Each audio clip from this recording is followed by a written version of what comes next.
guys, welcome back to my YouTube channel. In this video, let me tell you about if you want to crack a job in this current job market, you need to have two things. I'm telling you यार, वो ना मैं cliché बातें नहीं बोलूँगी कि यार skills पे काम करो, skills पे काम करो. That is something which is non-negotiable. Obviously, you need to have skills. Maybe पहले एक time था, you know what, हमें शायद market में 2 skills की जरूरत थी, 3 skills की जरूरत थी, but अब obviously competition बहुत ज़्यादा बढ़ गया है, तो आपको ज़्यादा चीज़ें आनी चाहिए. उस पर भी अलग से वीडियो बनाऊंगी यार, स्किल्स का गैप कैसे कवर अप करें या फिर कैसे और चीज़ें करें. बट इसमें मैं 2 फैक्टर्स की बात करने वाली हूँ विच इज़ लाइक 100% आपको गारंटी देती है कि आपको जॉब लग सकती है. एटलीस्ट आप इंटरव्यू लेवल तक या फिर कॉल तक आप पहुंच सकते हो. क्योंकि अभी सबसे ज़्यादा लोगों के साथ प्रॉब्लम क्या आ रही है कि कॉल से नहीं आते.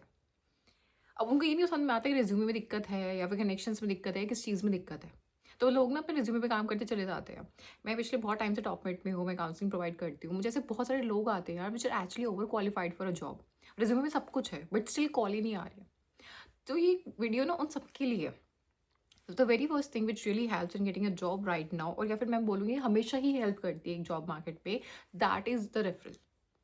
ठीक है, बाद में बात करेंगे कैसे रेफरल लेना चाहिए, कैसे नहीं करना चाहिए. पर पहले आपको बता दूं करंट जॉब मार्केट में सिनेरियो क्या है रेफरल्स का. तो 2 टाइप के रेफरल्स होते हैं. एक होता है कि जिसमें आपने कोई सीनियर लेवल बंदे से रेफरल लिया जो एक्चुअली टीम लीड है या मैनेजर है या फिर उससे ऊपर पोजीशन पे है. वो बाद में मतलब वो देखेंगे कैसे आप उसको क्रैक कर सकते हो. बट एक ये वाला रेफरल होता है. एक दूसरा रेफरल होता है जिसमें आप किसी फ्रेशर से या फिर किसी फ्रेंड से जो जूनियर है आपने उनसे रेफरल लिया हो. देखो यार, वेटेज मैटर करती है. अगर आप वही रेफरल किसी एचआर के थ्रू डलवा रहे हो या फिर किसी मैनेजर के थ्रू डलवा रहे हो तो उसको वेटेज मिलती होती है. क्योंकि राइट नाउ मार्केट में बहुत ज़्यादा कॉम्पिटिशन है. एक वैकेंसी के पीछे ना यार हज़ारों एप्लीकेशंस आती है. और ऑब्वियसली यार एचआर देखो सबको तो सिलेक्ट नहीं कर सकता है. उसको लिमिटेड इंटरव्यूज ही रखवाने हैं, बहुत लिमिटेड. क्योंकि कंपनी ना अपना पैसा इन्वेस्ट करती है. जो भी लोग कंपनी में इंटरव्यूज लेते हैं उनको मतलब बहुत कंपनीज में ऐसा होता है उनको एक्स्ट्रा पे करना पड़ता है कंपनीज को. वो एवरेज टेकिंग इंटरव्यूज. ठीक है.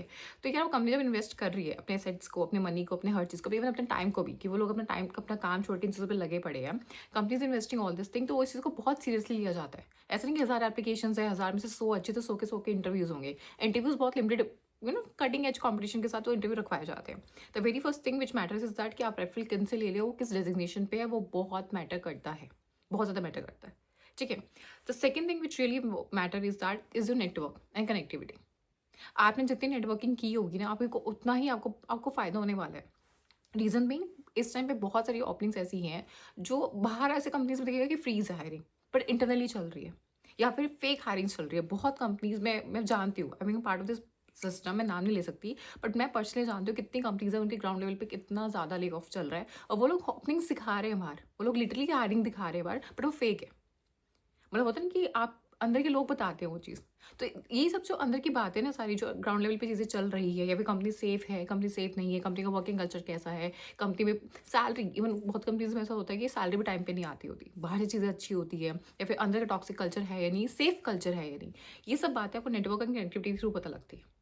मैंने अपनी ना करियर में खुद एक ऐसी जॉब मैंने क्रैक की थी जिसकी ओपनिंग बाहर नहीं थी, कहीं बाहर मेंशन नहीं थी. वो तो मेरा फ्रेंड उस कंपनी में काम करता था and he knew about it कि अंदर वो लोग कुछ देख रहे हैं. तो he directly pass my resume to that manager और दैट हायरिंग एचआर. वहाँ बात बन गई, उनको समझ में आ गया.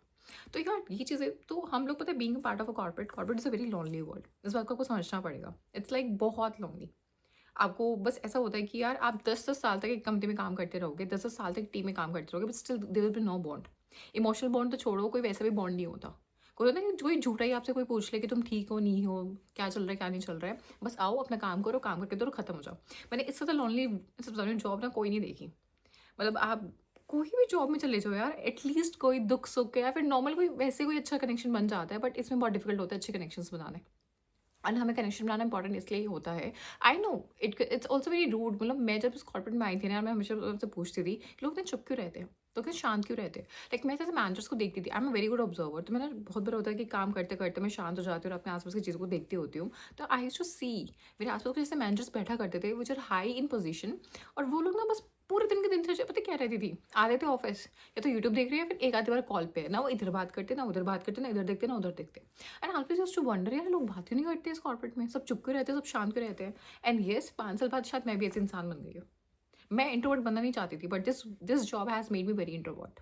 तो इससे प्रॉब्लम क्या आती है यार, मुझे ना मैं अपने पिछले वीडियो की ना बहुत सारे कमेंट सेक्शन पढ़ रही थी, और मुझे बहुत शॉकिंग लगा जब लोगों को ये लगता है कि यार जो उनके साथ हो रहा है वो सिर्फ उन्हीं के साथ हो रहा है. नो, जो उनके साथ हो रहा है ना एक्चुअली वर्ल्ड के साथ हो रहा है. वो 80% वर्ल्ड के साथ हो रहा है. जो यूट्यूब पे बाहर आ रहा है, सोशल मीडिया पे बाहर आ रहा है, वो सिर्फ वो 10% कंटेंट आ रहा है जिसमें लोगों की जॉब्स लग रही है, लोगों के साथ सब कुछ अच्छा हो रहा है. जब तक हम नेटवर्क नहीं करेंगे, जब तक हम कनेक्शन नहीं बनाएंगे लोगों के साथ, हमें दुनियादारी का नहीं पता लगेगा। नेटवर्किंग कनेक्शन सिर्फ आपको जॉब नहीं दिलवाती है, वो आपको कॉर्पोरेट, वो आपको पॉलिटिक्स, जिसके बारे में जानना इज़ वेरी इंपॉर्टेंट, कॉर्पोरेट को हैक करने वाली चीज़ें बताती है। तो अगर हम इस पे आते हैं कि हम ये कैसे कर सकते हैं, I know there so many people out there जो लगे पड़े हैं यार रेफरल्स मांगने के लिए। वो कॉल डीएम्स करते हैं, वो मैसेजेस करते हैं, उनको कोई रिस्पॉन्स नहीं करता है। मैं तो अगर अगर तुम्हें सच्ची बात बताऊं, हर इंसान को रेफरल, जो भी इंसान रेफरल देता होता है ना यार, उसको कुछ लिमिटेड रेफरल पॉइंट्स मिलते हैं। ऐसा नहीं होता कि हम दुनिया जहाँ के हम रेज्यूमे अपलोड कर सकते हैं, दुनिया जाके हम रेफरल्स दे सकते हैं, कुछ लिमिटेड काउंट होता है, ठीक है। उसमें से भी ना यार, आप रेफरल देखो, हम सबका ना अपना एक फ़ायदा होता है रेफरल देने का, कि हमें रेफरल बोनस मिलता होता है। कोई भी इंसान ऐसे इंसान को रेफरल नहीं देना चाहेगा जिसमें आपको पता, आपको कहीं ना कहीं लगता है यार या तो इसका रिज्यूमे सेलेक्ट नहीं होगा, या फिर इससे ज़्यादा अच्छा रिज्यूमे मेरे पास है। ये सबके साथ होता है, सबके साथ, this is honest reality I am telling you.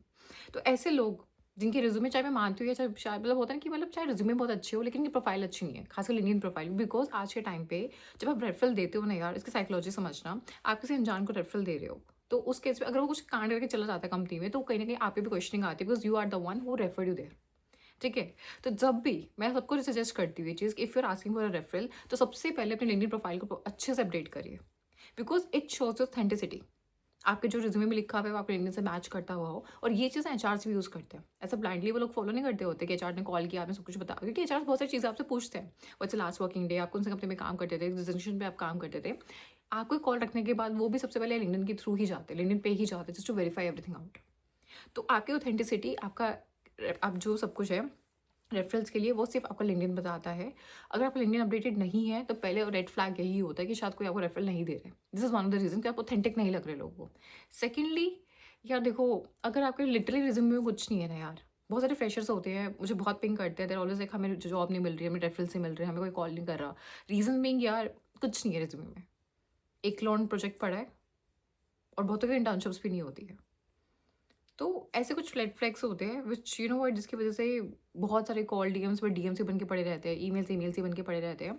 उनका सोल्यूशन बेस्ट यही होता है, इन सब चक्रों से बच के अपना सीधा नेटवर्किंग करो। रूल बनाओ लाइफ में, जो मेरा खुद का रूल है कि मैं दिन में 2 नए लोगों से ज़रूर बात करती हूँ लिंक्डइन के थ्रू, वर्क रिलेटेड। आप पिंग करो, आप मैसेज करो, आप टेक्स्ट करो, आप ट्राई टू कनेक्ट करो उनके साथ, दीदी भैया बोल बोल के कि हमें आपसे बात करनी है, ऑब्वियसली काम रिलेटेड बात करनी है, लोग करते हैं। आप 10 को मैसेज भेजोगे, हो सकता है 9 घोस्ट करते, लेकिन एक जरूर जेन्युइन इंसान होगा, वो विल हेल्प, वो will try to connect with you. और आप बात करो, आप चीज़ें करो, आप वर्क रिलेटेड चीज़ें पूछो उनसे, नेटवर्किंग करो, कनेक्शंस बनाओ, एंड जेन्युइन कनेक्शंस बनाने की कोशिश करो। उनके थ्रू आपको चीज़ें पता लग जाती हैं, वो बनते हैं आपके रेफरेंस सोर्सेज। इवन बहुत बार ऐसे केसेस में ऐसा होता है कि आपको एचआर से नंबर्स मिल जाते हैं, उनकी कंपनी के या फिर किसी और कंपनी के, ठीक है। तो आप you guys like this video, in case you guys do, then please like share comment subscribe my channel. Thank you.